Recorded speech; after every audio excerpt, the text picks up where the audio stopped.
Bonjour à tous, bienvenue à cette conférence de presse. Prennent part à cette annonce aujourd'hui le Premier ministre du Canada, l'honorable M. Justin Trudeau, le Premier ministre du Québec, M. François Legault, le ministre fédéral de l'Économie et de l'Innovation, l'honorable M. François-Philippe Champagne, le ministre de l'Économie et de l'Innovation, M. Pierre Fitzgibbon, et le président et directeur général de Lion Électrique, M. Marc Bédard.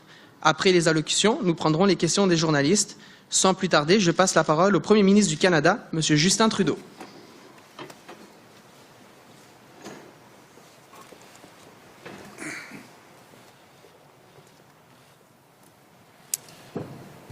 Bonjour à tous. Je suis très heureux d'être ici ce matin en compagnie du Premier ministre Legault. François, c'est un grand plaisir de pouvoir te voir en personne. On est aussi en compagnie de François-Philippe Champagne, ministre fédéral de l'Innovation, des Sciences et de l'Industrie, et de Pierre Fitzgibbon, ministre de l'Économie et de l'Innovation du Québec, ainsi que du président et fondateur de Lion Électrique, Marc Bédard. C'était un grand plaisir d'être ici en personne avec vous tous aujourd'hui. Avant de commencer, j'aimerais dire quelques mots sur la campagne de vaccination qui est en mode accélération partout au pays. Ce matin, j'ai visité le centre de vaccination ici au Palais des Congrès. Je peux vous dire que ça fait du bien de voir qu'il y a plus en plus de gens vaccinés. On peut deviner leur sourire derrière leur masque. Chaque fois qu'un parent ou un grand-parent appelle ses proches pour leur dire qu'il a reçu son vaccin, c'est une famille de plus qui est soulagée. Au Québec, c'est plus de 750 000 vaccins qui ont été administrés jusqu'à maintenant. Across the country, more than 3 million vaccines have been administered so far, and that number will keep going up. From March 22nd to May 10th, Canada will receive at least 1 million doses a week from Pfizer alone. Whether it's here in Montreal or in hospitals, clinics, and pharmacies across the country, I want to thank each and every healthcare worker who's part of this effort. We're now in the ramp-up phase of this vaccination, and with your help, more Canadians are protected every day. Of course, ramping up efforts to keep people safe and communities healthy doesn't stop with vaccines, and that's what we're here to talk about today. Il y a un peu plus d'1 an, j'ai visité l'usine de Lion Électrique à Saint-Jérôme, en compagnie de Marc et de plusieurs de ses employés. Comme je le disais ce jour-là, c'est une priorité importante pour nous de soutenir le secteur manufacturier de manière stratégique, avec des projets qui vont accélérer l'électrification des transports. Maintenant, plus que jamais, il faut se tourner vers l'avenir et continuer de positionner le Canada comme un chef de file en termes d'énergie et de transport propre. C'est important pour que nos enfants et leurs enfants puissent vivre dans un environnement sain. Et c'est important pour que nos travailleurs puissent avoir de bons emplois payants ici au Québec et partout au Canada. Aujourd'hui, une autre pas dans la bonne direction.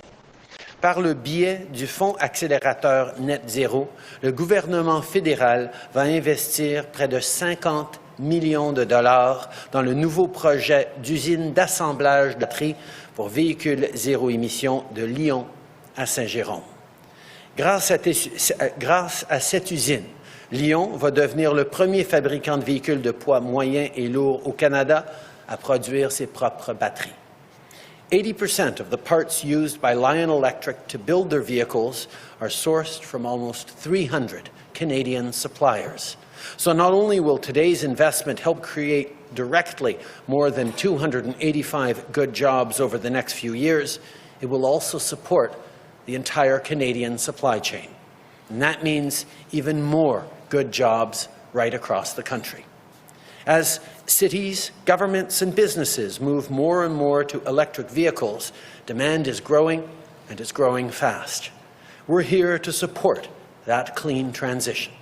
Earlier this month, we announced funding to electrify transit systems, funding that will help us deliver on our commitment to put 5,000 zero-emission buses on Canadian roads in the next 5 years.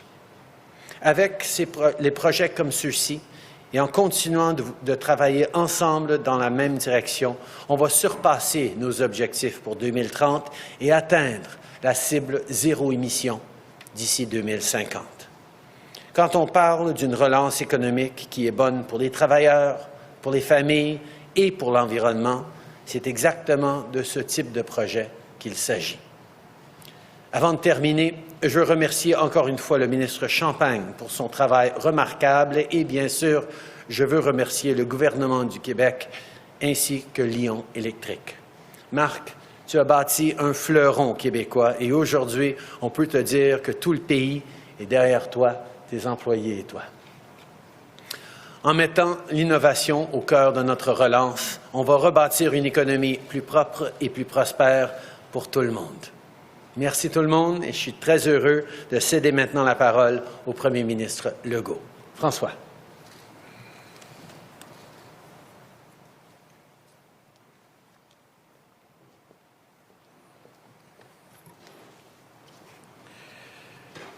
Bonjour tout le monde. D'abord, je veux saluer le premier ministre du Canada, Justin Trudeau. Content, moi aussi, de te voir. On a eu une bonne rencontre tantôt. On a fait le tour de plusieurs sujets. Une rencontre très positive. Donc, très content. Des fois, c'est plus facile en personne qu'au téléphone. Je veux saluer aussi le ministre de l'Innovation, des Sciences et de l'Industrie du Canada, François-Philippe Champagne. Je veux saluer le ministre de l'Économie et de l'Innovation du Québec, Pierre Fitzgibbon. Je veux saluer aussi le député de Saint-Jérôme, Yuri Chassin, qui est avec nous. Puis, bien sûr, le président fondateur de Lion, Marc Bédard. Je suis très content aujourd'hui de faire une annonce économique. C'est pas que j'aime pas le docteur Arruda puis la pandémie, mais ça me fait du bien de parler d'autre chose que de la pandémie, surtout parler d'économie. Puis on a effectivement une belle annonce à faire ensemble, un beau partenariat. On parle d'un investissement de 185 millions. 85 va venir de Lyon, 50 millions du gouvernement fédéral, puis 50 millions du gouvernement du Québec. Donc, c'est un beau partenariat. Puis je suis très content de ce partenariat-là. Ça a bien fonctionné, entre autres, entre Pierre et François-Philippe. Et c'est pour une usine d'assemblage de blocs batteries.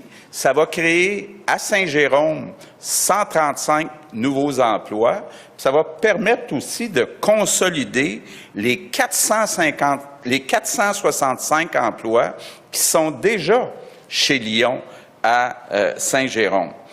Je veux bien sûr féliciter Marc Bédard pour sa vision. Marc a été dans les premiers. Aujourd'hui, c'est comme l'évidence, les véhicules électriques. Mais quand il a lancé l'entreprise, je pense que c'était en 2008, il a fait preuve de vision. Il a pris des risques à cette époque-là. Et c'est quelqu'un qui me rejoint sur l'ambition. On peut, quand on veut, on peut tout faire ici au Québec. On a beaucoup de choses en commun. Quand j'ai visité son usine à Saint-Jérôme, j'ai remarqué sa passion, non seulement des opérations, mais aussi des chiffres, parce que comme Pierre et moi, c'est un comptable agréé. Bon, comme Pierre, il était chez Pricewaterhouse. Moi, c'est Ernst & Young, EY, mais bon, je qualifierai pas les différents bureaux, lequel est le meilleur ou moins bon, mais une chose qui est sûre, c'est qu'il y a beaucoup d'ambition. Et je me rappelle très bien, quand on s'était vu, Marc, bon, j'avais parlé à l'époque, j'étais dans l'opposition, de la raison pourquoi je suis en politique. Parce que je pense qu'il n'y a pas de raison que le Québec soit moins riche que le reste du Canada. Actuellement, quand on regarde le PIB par habitant, malheureusement, le Québec est moins riche que l'Ontario, moins riche que le reste du Canada. Puis pourtant, on a des bonnes universités, on a des entrepreneurs qui sont créatifs. Et je pense qu'il y a une opportunité pour changer les choses. Évidemment, il y a beaucoup de mauvais côtés à la pandémie, mais il y a peut-être certains bons côtés. D'abord, des changements se sont accélérés à cause de la pandémie. Je dirais, entre autres, on a l'occasion au Québec de bâtir une nouvelle économie.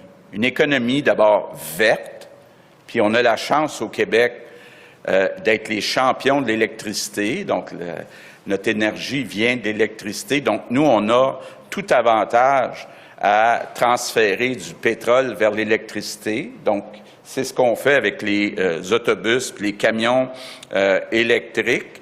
On a aussi beaucoup d'entreprises dans l'intelligence artificielle, les technologies de l'information. Donc, toute l'innovation au Québec, c'est un des endroits au monde où on a le plus. Puis, en plus, pendant la pandémie, les Québécois se sont habitués à acheter québécois.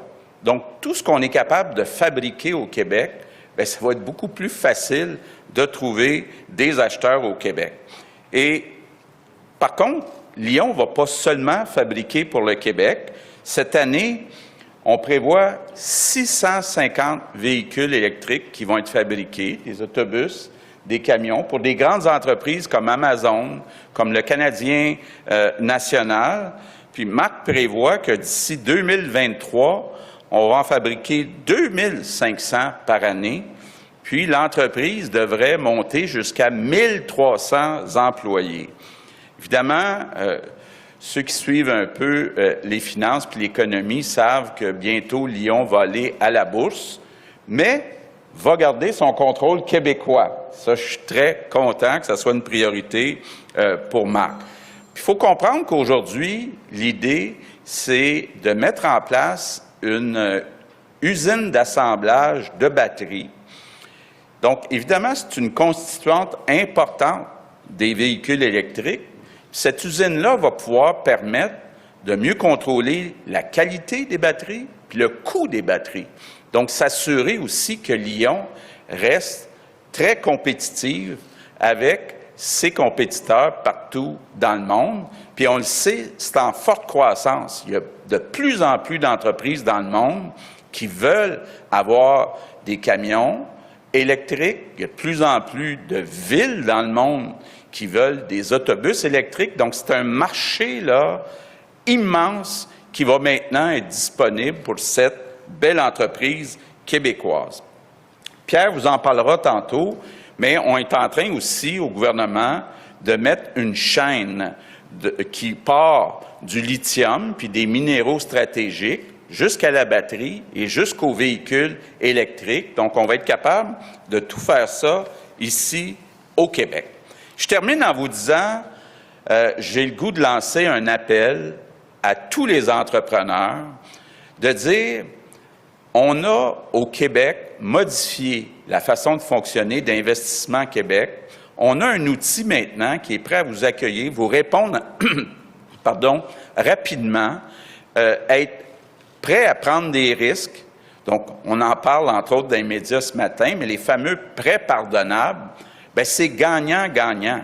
Ce qu'on fait, dans le fond, c'est qu'on prête de l'argent à des entreprises, puis s'il y a une partie d'emploi qui est créée pour une certaine période de 3 à 5 ans, bien, à même les revenus additionnels qu'on va recevoir au ministère des Finances, on va pouvoir aider, donner une aide directe, puis pardonner une partie du prêt. Donc, on veut, pour un certain nombre d'années, faire exploser les investissements privés au Québec pour éliminer cet écart de richesse du Québec avec l'Ontario et avec le reste du Canada. Donc, je termine en vous disant qu'on est en train au Québec de bâtir une nouvelle économie. Ça va nous permettre d'avoir un Québec plus prospère, un Québec plus vert, un Québec plus fier. Donc, merci, bravo encore une fois à Marc. Et maintenant, je vous présente le ministre de l'Innovation du Canada, François-Philippe Champagne, qui travaille très bien avec nous autres. On a plein d'autres annonces qui s'en viennent. Là, on travaille à plein d'autres projets. Donc, à toi, François-Philippe.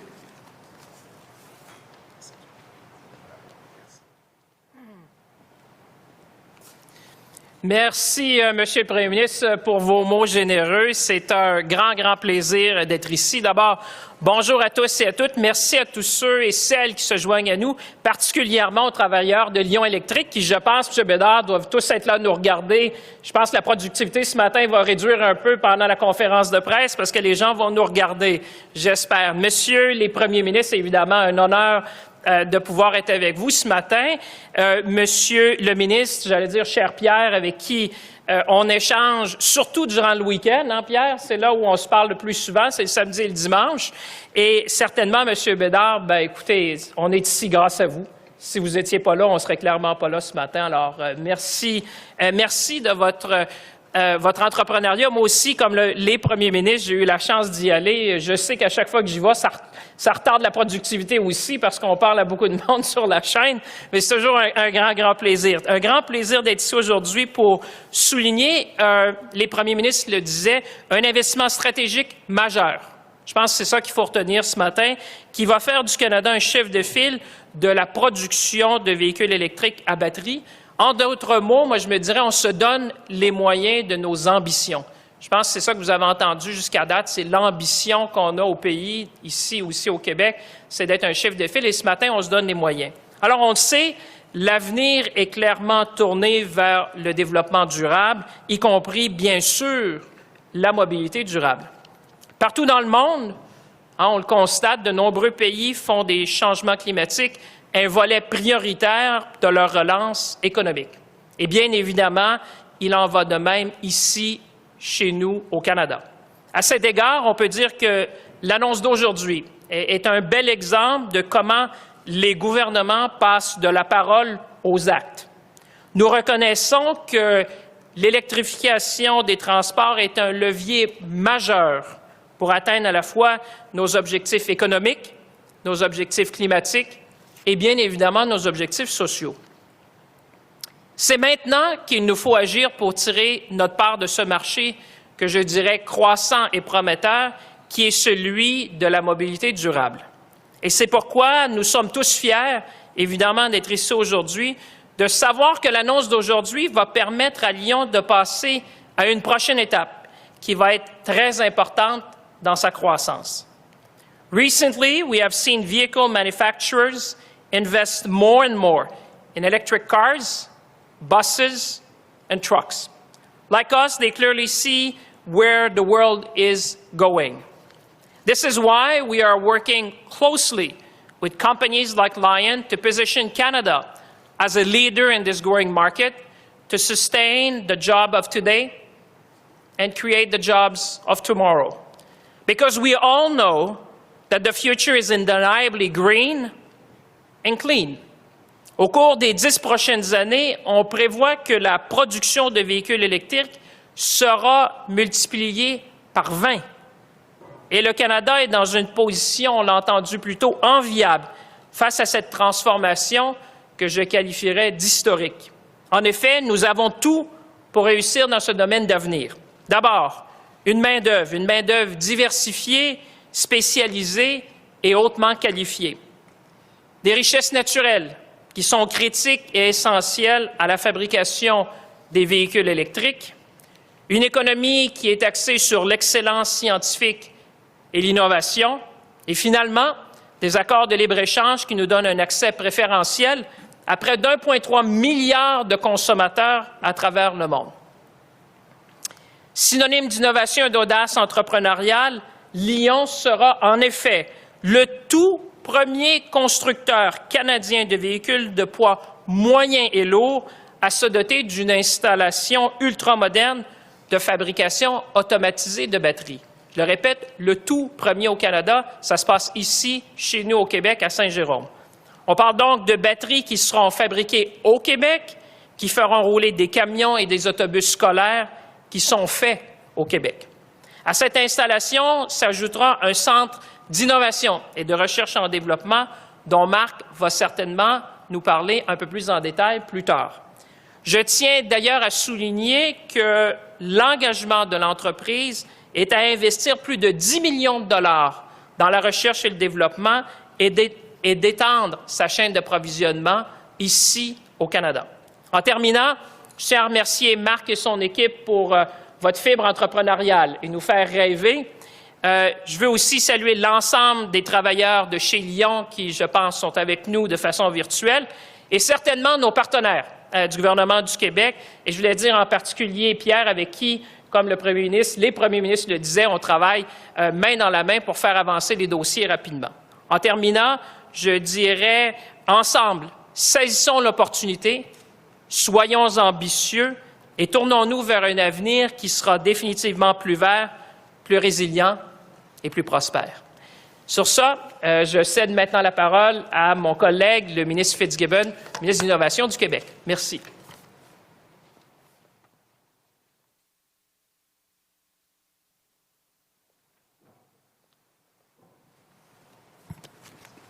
Les salutations, évidemment, à M. Trudeau, M. Legault, François-Philippe, Marc. Bonjour tout le monde. Pour ceux d'entre vous qui suivent l'actualité économique, vous aurez remarqué que notre gouvernement a fait plusieurs annonces de projets économiques importants dans les derniers mois. Mais l'investissement qu'on annonce aujourd'hui m'est particulièrement cher. Pour moi, il symbolise le succès du Québec dans une filière d'avenir, une filière que notre gouvernement a choisi de développer. La filière de l'électrification des transports qui inclut la production de la batterie à partir de nos minéraux pour les véhicules électriques. Nous soulignons aussi le succès d'une entreprise en particulier, la compagnie électrique Lion. Lion est au cœur de cette stratégie et au cœur d'une petite révolution dans la fabrication de camions commerciaux et autobus scolaires 100% électriques. Ce n'est pas pour rien qu'ils connaissent déjà beaucoup de succès aux États-Unis. Lion utilise maintenant des procédés automatisés pour assembler au Québec des blocs de batterie pour ses véhicules. C'est un virage important que Marc Bédard et son équipe ont pris et ça va créer des retombées importantes pour le Québec. On aimerait que plus de manufacturiers misent sur l'automatisation pour devenir plus compétitifs. Avec Investissement Québec, on va appuyer toutes nos entreprises qui souhaitent développer des projets prometteurs dans des filières d'avenir. D'ailleurs, c'est avec Investissement Québec et le MEI qu'on a développé une stratégie spécifique pour la filière minéraux à la batterie.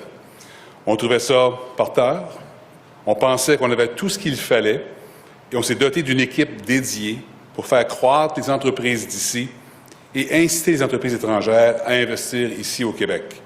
Je remercie d'ailleurs ce matin cette équipe de IQ et du MEI pour leur contribution au dossier de Lion. Transformer, brancher, recycler, c'est nos 3 mots d'ordre pour produire chez nous les batteries les plus propres au monde.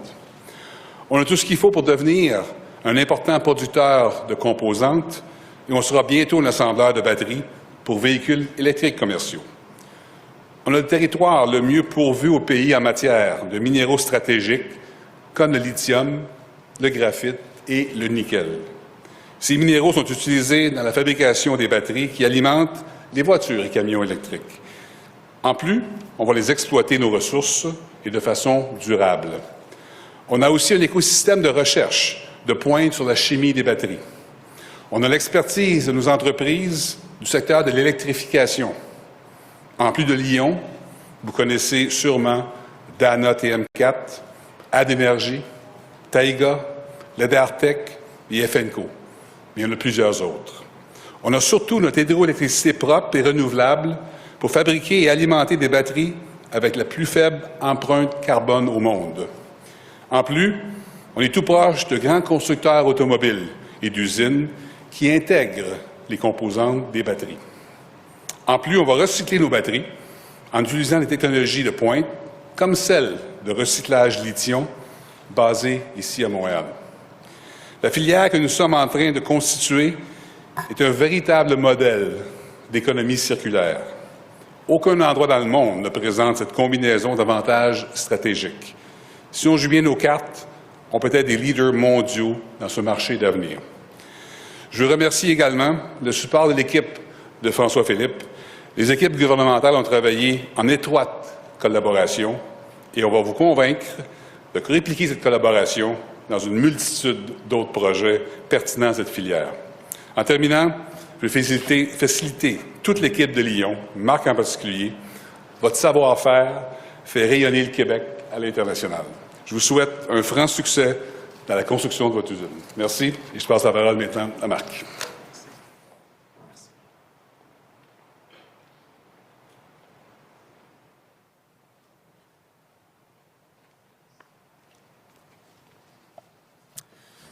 Bonjour tout le monde. Tout un travail d'équipe, on le voit juste dans la façon que les discours sont présentés. Merci. Merci à tout le monde.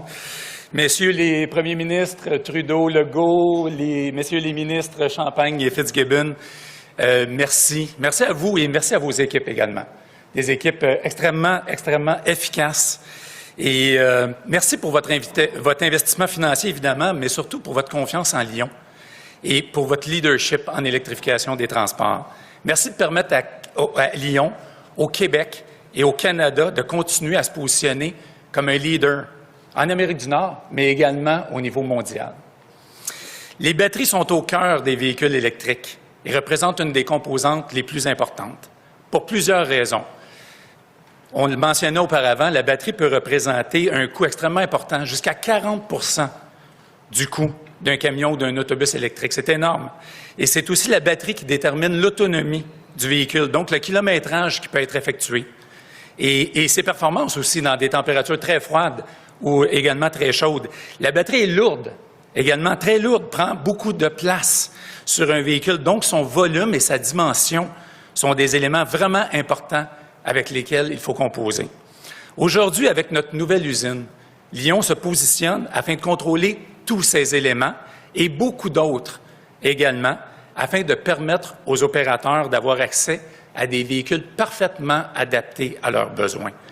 Nous prévoyons d'ailleurs réduire le coût des batteries de façon très importante dans les 4 à 5 prochaines années et avoir aussi un contrôle total sur la forme des ensembles batteries afin de pouvoir les agencer efficacement sur nos véhicules.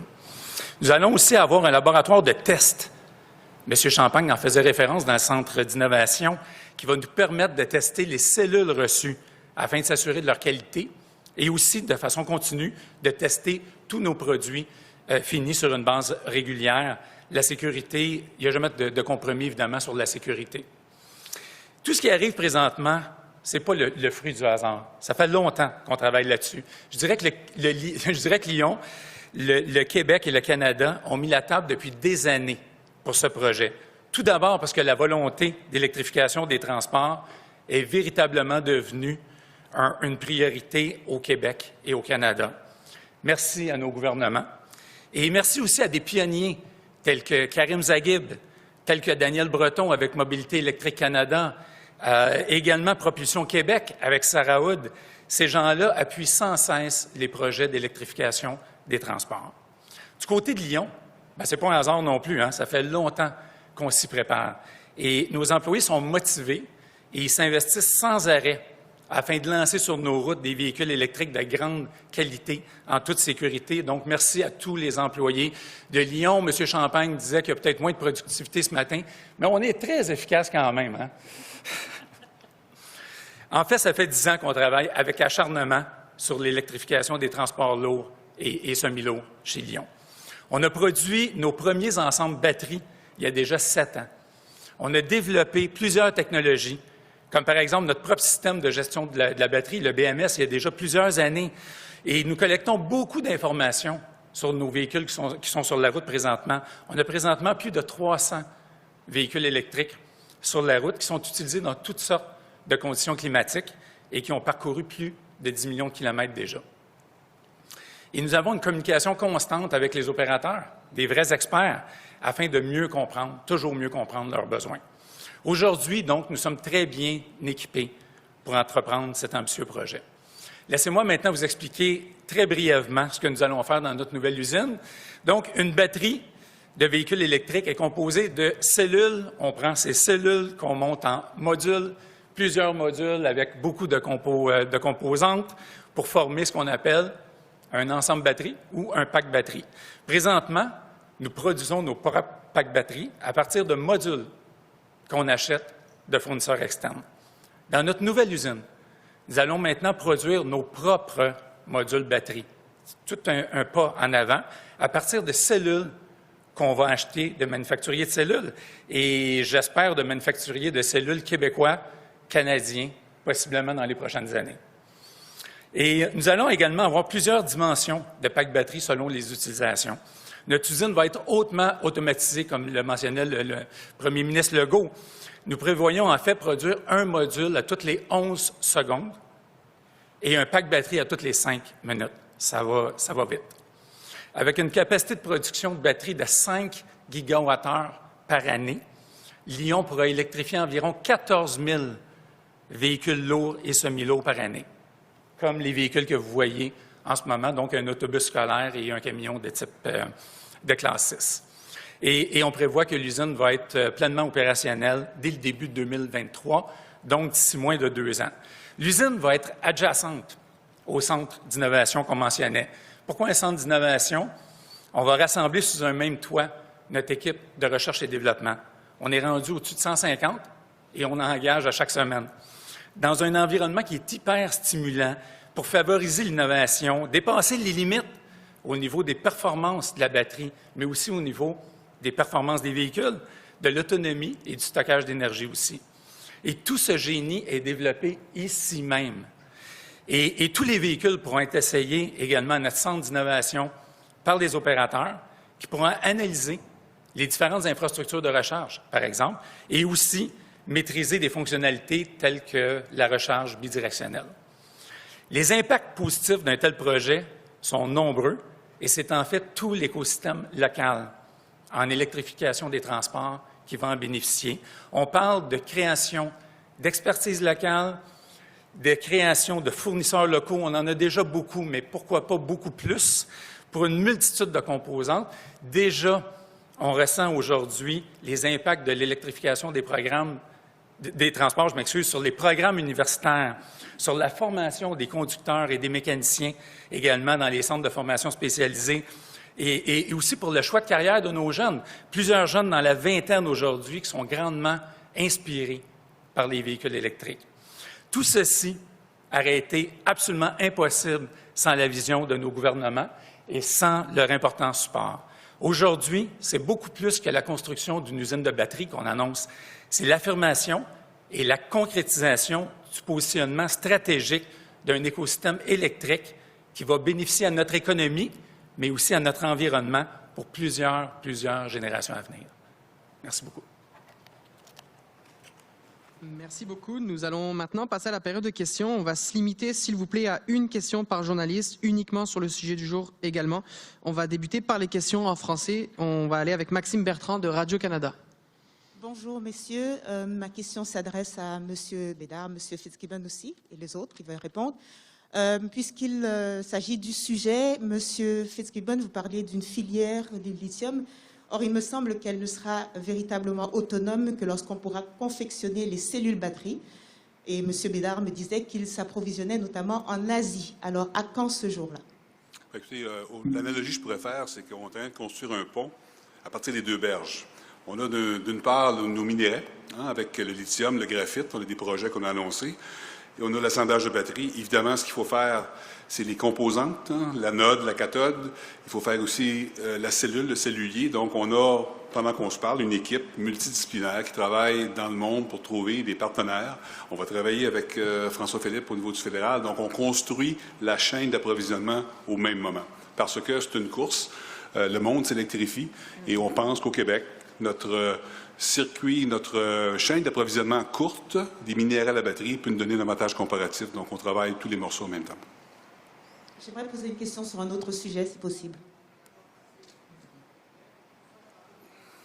Mes 2 questions portent sur un autre sujet, donc je vais laisser mes collègues poser leurs questions en premier. Oui, on va y aller avec André Ducharme, TVA Nouvelle. Oui, bonjour messieurs. En fait, c'est le sujet du jour, peut-être pas ici même, mais dans le monde. AstraZeneca, il y a l'Allemagne qui vient de se joindre à déjà une dizaine de pays européens qui ont décidé de suspendre ce vaccin. Même ici, à Montréal, il y a des gens qui ont refusé de recevoir ce vaccin en fin de semaine. La question s'adresse autant à M. Legault qu'à M. Trudeau. Est-ce qu'on ne devrait pas, par mesure de précaution, comme les pays européens le font, demander plus d'études avant de distribuer ce vaccin? À chaque étape, nos scientifiques, nos experts en santé publique s'assurent de la sécurité des vaccins au Canada. Ils ont regardé attentivement les données, ils en collectent constamment. Ils nous assurent que tous les vaccins offerts au Canada sont sécuritaires et efficaces, y compris AstraZeneca. On suit évidemment ce qui se passe avec une batch précise en Europe. On peut rassurer tous les Canadiens qu'il n'y a aucune dose d'AstraZeneca qui est venue des mêmes batchs que ceux qui sont préoccupantes en Europe, où il y a des questions en Europe. Mais à chaque étape, la santé, la sécurité de tous les Canadiens, c'est la priorité pour Santé Canada. Et on encourage tout le monde à se faire vacciner le plus rapidement possible. Et le dire très simplement, le meilleur vaccin pour vous, c'est le premier qui vous est offert. C'est celui que vous devriez prendre parce que c'est comme ça qu'on va passer à travers cette pandémie le plus rapidement et de façon la plus sécuritaire possible. Merci. Monsieur Legault, pouvez-vous... Oui. Bien, écoutez, la santé publique du Québec fait un suivi, je dirais, d'heure en heure et nous dit qu'il n'y a aucun risque avec le vaccin AstraZeneca, qu'il est sécuritaire. Donc, on se fie à des spécialistes, à des experts, et eux nous assurent qu'il n'y a aucun risque avec le vaccin AstraZeneca. François Carabin, Journal Métro. Je vais poursuivre dans la même veine. Monsieur Legault, vous avez décidé d'acheminer une partie des vaccins d'AstraZeneca vers les domiciles, vers des aînés vulnérables. Est-ce que ce n'est pas plus prudent de prendre un pas de recul et d'attendre les conclusions de la santé publique avant de poursuivre à domicile? Bon, on a déjà les résultats des analyses de la santé publique. La santé publique nous dit qu'il n'y a aucun risque, qui est sécuritaire. Maintenant, ça devient une question d'organisation. C'est plus facile d'administrer certains vaccins à domicile. Donc, c'est dans ce sens-là qu'on s'organise. Mais, je le répète, c'est important que tous les Québécois comprennent que tous les vaccins qui sont offerts sont sans risque. Merci. Et j'aimerais vous entendre... On va passer à la prochaine question, s'il vous plaît. Prochaine question. Oui, Francis Alain, Journal de Montréal. En fait, j'en ai deux, c'est sur l'annonce du jour. Donc, la première pour M. Trudeau. Il y a eu une aide fédérale provinciale en Ontario, Ford, qui a eu 295 millions. Là, c'est une cinquantaine au Québec. Est-ce que le gouvernement fédéral va appuyer d'autres projets québécois? Est-ce qu'elle sera aussi généreux envers le Québec qu'elle a été envers la province voisine? Toujours. On est toujours intéressé. D'ailleurs, on a eu une très bonne conversation, le Premier ministre Legault et moi, ce matin, sur les opportunités que nous avons de continuer à travailler ensemble. Je sais que les emplois de qualité, des emplois plus verts, c'est important à travers le pays. Le Québec est déjà chef de file en matière d'électrification et d'innovation et j'ai grandement hâte à pouvoir être un partenaire sur d'autres projets ambitieux comme celui de Lyon électrique. Donc aussi généreux, il y aura de l'argent encore pour d'autres projets. OK, très bien. Monsieur François Legault, le Premier ministre, j'ai une question pour vous. C'est sur les prêts pardonnables, évidemment. Vous dites, c'est vous qui l'avez évoqué. Bon, c'est sûr que là, on parle d'une entreprise qui va en bourse, Fleuron, vous avez sans doute raison, mais il y a beaucoup de PME qui nous contactent, nous les journalistes, on n'invente rien, l'histoire nous raconte, les gens nous racontent le programme ERAM, les ratés de ce programme-là. Donc les PME ont besoin beaucoup d'aide. Est-ce que vous pensez que c'est toujours la meilleure façon d'aider les gens de faire des prêts comme ça à des entreprises qui font partie de grands groupes qui s'en vont en bourse? Est-ce que vous ne pensez pas plutôt que ça serait bien d'aider les PME ou... Est-ce que ça a leur place, ces programmes-là, le prêt pardonnable? Comment les défendez-vous? C'est ce qu'on nous pose. Là. Encore ce matin, on nous écrit. Bien, écoutez, un n'empêche pas l'autre. On a beaucoup, le gouvernement du Québec, aidé les petites et les moyennes entreprises depuis le début de la pandémie. D'ailleurs, quand on regarde per capita le total de l'aide du gouvernement du Québec, on est la province qui a le plus aidé, en plus de l'aide du gouvernement fédéral. Et d'ailleurs, on le voit dans les taux de chômage, on le voit dans les résultats économiques. La relance se passe très bien au Québec. Et quand on parle des prêts pardonnables, notre programme s'applique à tous les investissements de plus de 10 millions de dollars. Donc, ce n'est pas seulement les grandes entreprises, mais je veux qu'on comprenne bien, là, le Québec est en compétition avec tous les États dans le monde pour attirer des emplois bien payés. Puis quand on attire des emplois bien payés, comme ce matin, on parle d'emplois à 70 000 $ par année en moyenne, bien, notre moyenne de salaire au Québec, c'est 54 000. Donc, ça veut dire que l'écart de 16 000 $, ça va amener des retombées pour le ministère des Finances du Québec en termes fiscaux, puis en termes aussi d'impact sur l'économie.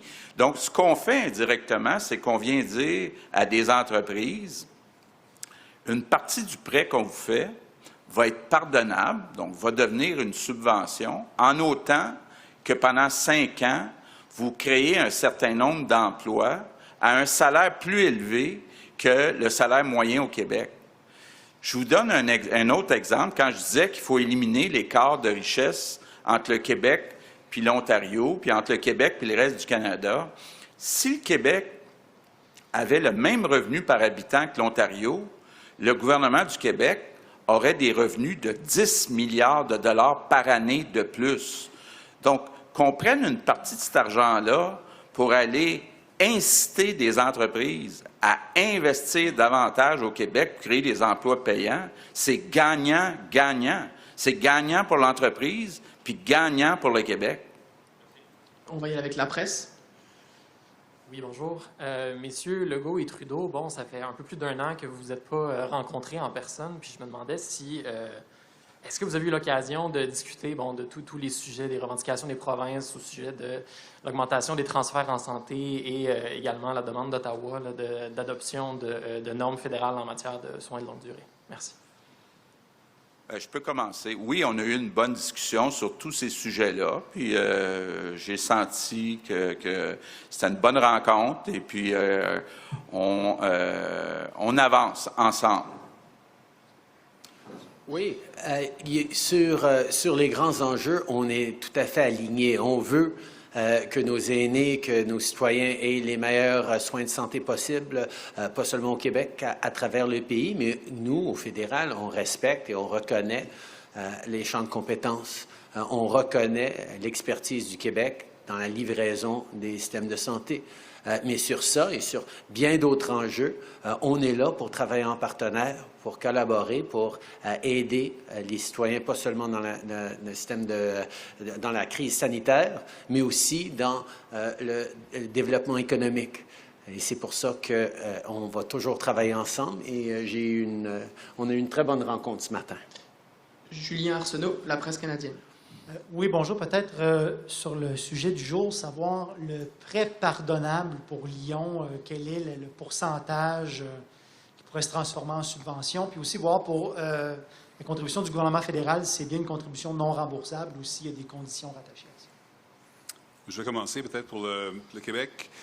15 millions ou 30 % du prêt sera pardonnable. Il faut comprendre que les engagements que M. Bédard a pris pour l'entreprise pour les prochains 15 ans. L'engagement de créer des emplois, évidemment, sur l'usine d'assemblage de batteries. L'engagement aussi de maintenir les emplois présents à Saint-Jérôme et de configurer l'usine de production de véhicules pour servir le marché canadien. Donc, tous les véhicules qui vont être vendus au Canada vont être produits à Saint-Jérôme et, évidemment, de maintenir le siège social ici au Québec et d'avoir un centre d'excellence. Donc, c'est des engagements qui permettent de justifier le 15 millions, qui sera fait a posteriori dans 5 ans. Écoutez, l'entente du gouvernement fédéral est sensiblement la même. 70 % du prêt est remboursable sans condition, 30 % est remboursable à certaines conditions qui sont liées à la production. Et comme avec nos collègues du gouvernement du Québec, vous savez, aujourd'hui, la philosophie, c'est qu'on fait ces ententes-là ensemble. Donc, on a partagé les mêmes documents avec M. Bédard. Donc, ce que vous voyez, les 600 emplois, ça fait partie aussi de l'entente pour être sûr que sur une entente qui va sur 19 ans, qu'on ait un seuil minimum d'emplois. Puis M. Bédard me disait ce matin, ça a déjà augmenté. On était à 460, on est rendu à 500, donc on s'en va directement vers ça. Et de maintenir évidemment le siège social ici, d'investir en recherche et développement. Donc, l'entente qu'on a avec le gouvernement du Québec Celle du Canada est sensiblement la même. Et pour la question qui était antérieure, je pense que quand vous regardez les subventions, il faut que vous regardiez pas en termes absolus, mais en termes relatifs. Ce que les gouvernements mettent aujourd'hui, c'est 54 du montant total du projet, donc 27 à Québec, 27 au Canada. Je pense que si vous comparez ça aux investissements qui ont été faits, vous verrez certainement une volonté des deux gouvernements d'investir dans l'électrification des transports de façon significative. La question que je me pose avec ce genre d'incitatif financier-là qui devient une subvention, c'est est-ce qu'il n'y a pas un risque pour une compagnie comme Lyon qui fait des affaires aux États-Unis aussi, qui ait des plaintes commerciales en disant que les outils financiers qui sont octroyés deviennent des subventions et que là, qu'on se retrouve avec des conflits commerciaux, avec des tarifs, et comme on a déjà vu dans le passé, dans certains secteurs? Écoutez, vous comprendrez que quand on fait de la diligence raisonnable, ça fait partie des enjeux. Juste pour vous corriger, c'est un prêt remboursable. 70 du prêt fédéral, c'est sensiblement la même chose à Québec, est remboursable 30 et sous certaines conditions. Donc, clairement, à chaque fois qu'on fait un investissement comme celui-là, vous avez raison, on s'assure toujours que ça respecte les engagements commerciaux du Canada à l'étranger. Puis ça fait partie de l'analyse qu'on a faite. On est confiant que ce qu'on fait aujourd'hui, c'est la bonne chose. Comme beaucoup de pays dans le monde le font, comme vous verrez, la transition verte, ça fait partie de nos priorités et c'est pour ça qu'on est là aujourd'hui avec Lyon.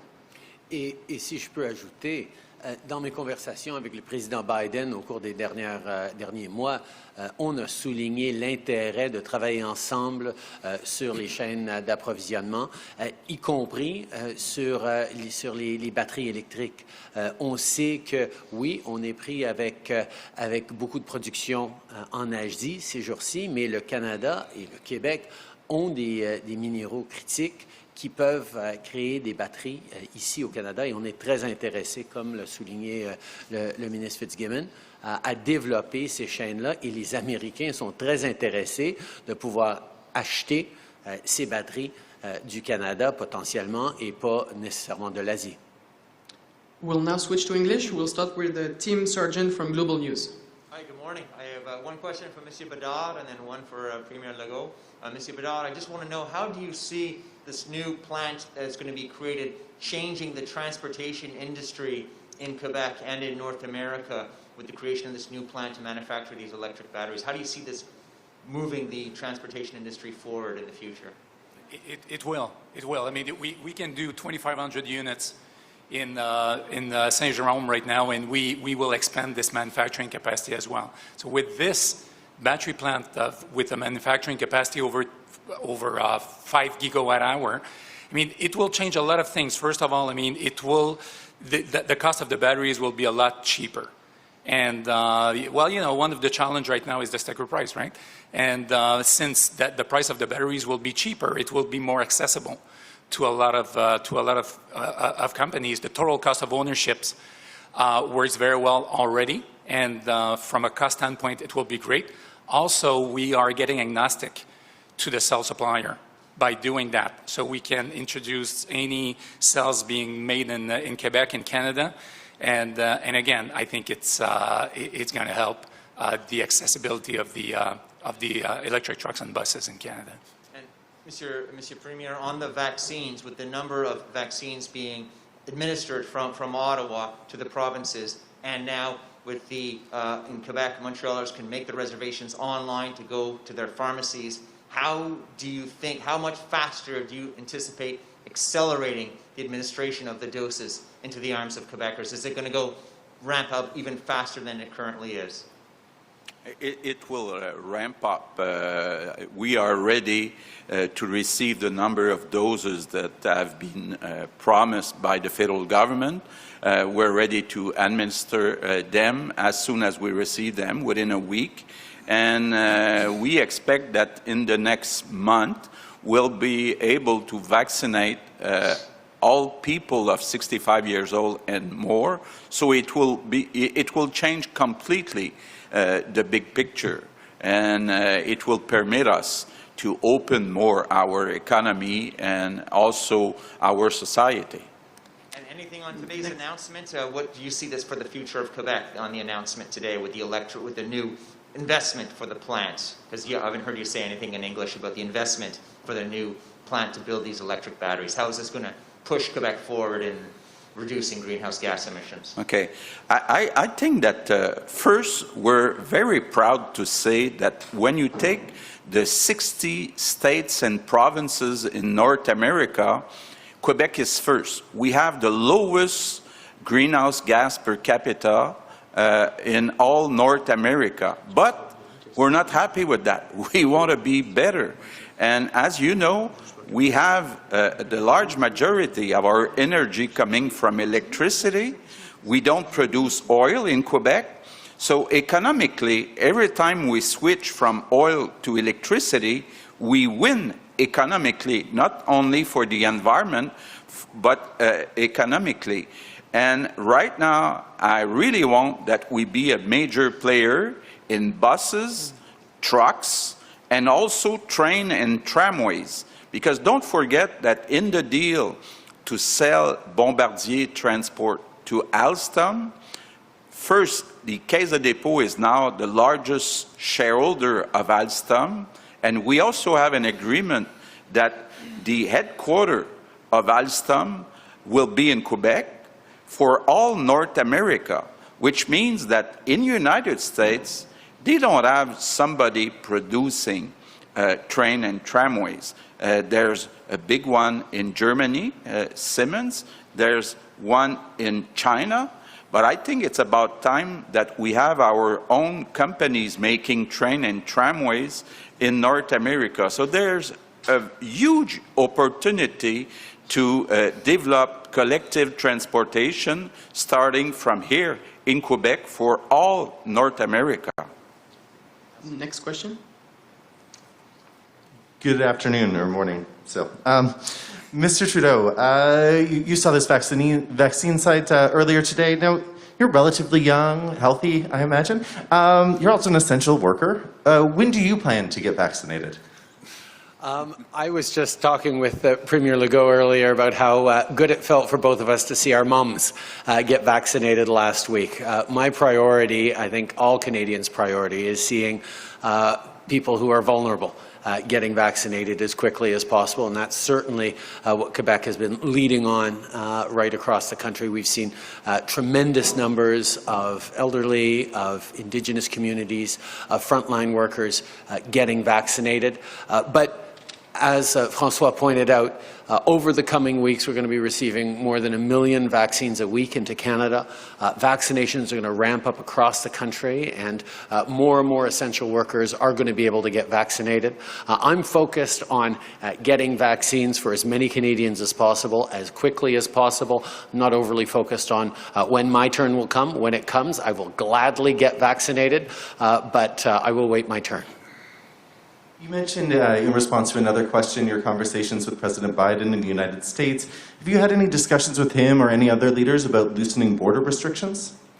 There are ongoing discussions with the American administration on our border restrictions.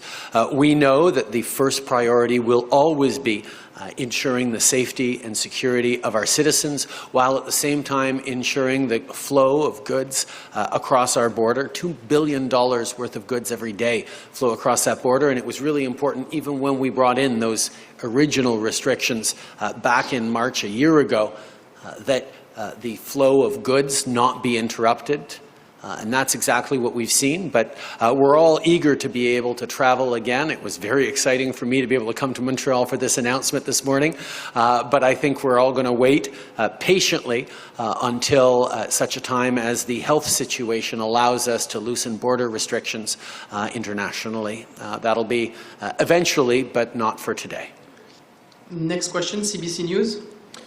For the Prime Minister, if you could just please talk to me about the AstraZeneca vaccine. We're hearing about people showing up to their appointments in Montreal. When they hear it's AstraZeneca, they don't want to get it.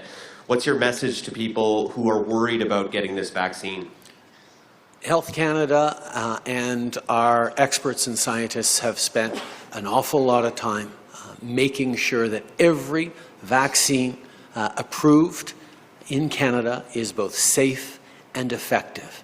Therefore, the best vaccine for you to take is the very first one that is offered to you. That is how we get through this as quickly as possible and as safely as possible. And quickly on the announcement of the day, Mr. Trudeau, with the electrification happening and the natural advantages that Quebec has, do you think we're seeing the center of gravity shifting in Canada's energy industry from oil-producing areas to Quebec? Is Quebec the future of Canada's energy industry?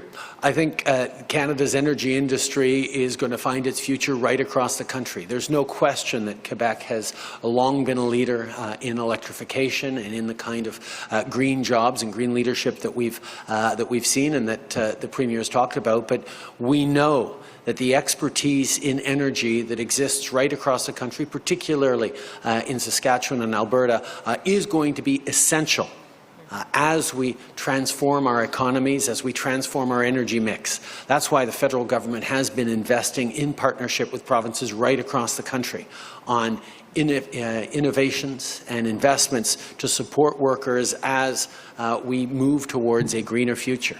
Net zero by 50 will require every corner of the country to participate. And yes, Quebec is a leader in many ways, and I'm so pleased to be able to be here to make this announcement today. But there is leadership going on right across the country, and we all have to work together in order to get there.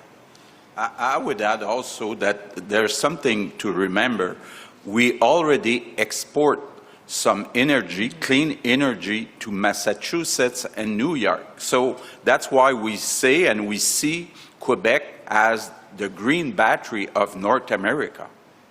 Monsieur Legault, par le passé, vous avez exprimé des critiques très sévères à l'endroit de Monsieur Trudeau, utilisant son prénom et une certaine familiarité. Est-ce que ce n'est pas à l'origine des confrontations que vous avez avec lui depuis plusieurs semaines?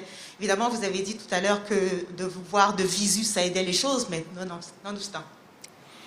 Ben, écoutez, moi je l'appelle Justin, lui il m'appelle François. Là, je pense qu'on se traite de la même façon. C'est pas compliqué. Maintenant, bon, je pense que comme Justin ou M. Trudeau le disait tantôt, ce qu'on veut s'assurer, c'est de protéger les compétences du Québec.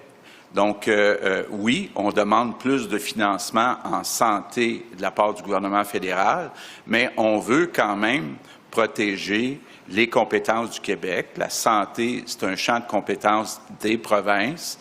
Donc, bon, oui, il y a peut-être eu des débats là, sur les CHSLD. Je l'ai avoué plusieurs gouvernements qui se sont succédés au Québec ont pas assez investi dans les CHSLD parce qu'ils voulaient équilibrer le budget. On l'a fait cet été. Bon, je comprends que le gouvernement fédéral veut s'assurer que les personnes âgées soient bien traitées d'un océan à l'autre, mais tout en respectant le champ de compétences des provinces. Puis on a eu une bonne discussion, puis je pense que c'était très positif. On va respecter un temps de parole par journaliste. La prochaine question, Kelly Craig de CTV. Si vous le laissez, je vais juste ajouter un petit mot. Là. François et moi, nous sommes tous les deux des fiers Québécois. Et nous sommes fiers du travail qu'on est en train de faire ensemble. Et on reconnaît que les gens veulent les mêmes genres de choses. Ils veulent des emplois, ils veulent la sécurité. Et oui, il n'y a personne qui s'attend à ce que le fédéral et toutes les provinces vont s'entendre sur tout le temps. Ce serait plate, ça, quand même.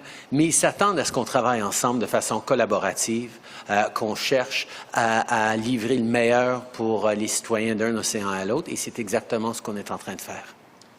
CTV News. Good morning. I have a few questions for Mr. Trudeau. A Canadian 4-year-old girl is back in Canada after being in Syria. The mother is Canadian but remains in Syria because of her ties to ISIS. Is Canada now following the policy of family separation in order to return detained children, or are you willing to accept the children and not the mothers? If you could speak to that, please. This story was one where the family themselves took the initiative to bring the daughter to Canada. The mother remains in Syria. She's now with, I believe, an aunt or a relative. The federal government facilitated the travel documents, but this was something that was done by the family involved. And for Mr. Trudeau, you've been out of Ottawa a handful of times in the past few months for Mr. Turner's funeral, most notably. Why come to Montreal today? We've been hearing to stay home at all times. Why did you decide to come to Montreal? think this was an extremely important announcement. It was an opportunity for me to see how the vaccination programs are going. The installation here at the Palais des Congrès is extraordinary, and I was glad to be able to thank and support the workers here, while at the same time recognizing that people are aware that the recovery is going to be extremely important. And the kinds of jobs and investments that Lion Electric represents, the kinds of future that we're going to be building by making investments together is extremely exciting. So I was glad to be able to come to Montreal to make this announcement alongside Premier Legault. It's the kind of thing that Canadians need to see that we're working together collaboratively on. And now Montreal Gazette. Good morning. Question for Premier Legault. We've heard with the time change this weekend, we've heard some experts say with days getting longer, the sun's out for longer, it might be harder for people to respect the curfew that's still in place in red zones. Is that factoring into your decision at all, and are you looking into maybe extending the curfew at this time? Yeah, it's a factor in the discussion we have. I had a couple of hours of discussion with Dr. Arruda last Saturday, and it was part of the discussion to say with the light being on more during the day, should we change the curfew from 8 to 9 or 9:30? We're looking at that right now, and we may have to announce something soon. Thank you. Rapidement, si je peux avoir une petite question en suivi. Une dernière question, oui. Rapidement, j'aimerais avoir vos réactions, messieurs, à la mort de Mireille Duhamel la semaine dernière à l'hôpital Charlemagne. Et Monsieur Legault, est-ce qu'il est pas venu, le temps n'est-il pas venu là, d'avoir une enquête plus large sur le traitement des minorités visibles des personnes autochtones dans le réseau de la santé au Québec? D'abord, là, il n'y a aucune raison, puis il y a tolérance zéro de traiter différemment une personne autochtone dans tous les hôpitaux du Québec. On a même fait des annonces pour mettre en place des formations pour s'assurer de ça. Maintenant, il y a une enquête qui a lieu dans le cas que vous mentionnez. On va d'abord attendre les résultats de l'enquête pour voir si effectivement il y a eu un problème spécifique. Mais pour l'instant, on n'a aucune raison de croire que c'est le cas. On a une dernière question au micro 1. Oui, ma question s'adresse à la fois à M. Champagne et à M. Fitzgibbon. Concernant les prêts qui sont accordés à Lion Électrique, j'aimerais savoir, dans un premier temps, est-ce qu'ils portent intérêt? Si oui, à quel pourcentage? Et combien de temps bénéficie Lion pour rembourser ses prêts? Commencer pour au provincial. Premièrement, il y a un intérêt effectivement qui est chargé, qui est dans le cas de Lyon, qui est le taux d'obligation du Québec, donc en haut du coût d'emprunt. Et deuxièmement, la durée est pour 15 ans et le pardon pourrait être accordé aussitôt après 5 ans. Il faut comprendre aussi, juste pour clarifier, que le pardon qu'on donne à nos entreprises sur des prêts dans le programme qu'on annonce est toujours inférieur aux retombées économiques que le Québec va avoir. Donc, il n'y a pas de limite. J'aimerais ça qu'on ait des pardons comme ça régulièrement, parce que dans tous les projets, le gouvernement du Québec va avoir un avantage positif, parce que les retombées vont toujours être en haut du pardon. Mais pour votre question, là, je vous ai répondu. Non, mais je pense que M. Fitzgibbon l'a bien dit, on est sur des termes similaires entre le Québec et le Canada sur ce prêt-là. Merci beaucoup. C'est ce qui met fin à la conférence de presse. Bon, très bien.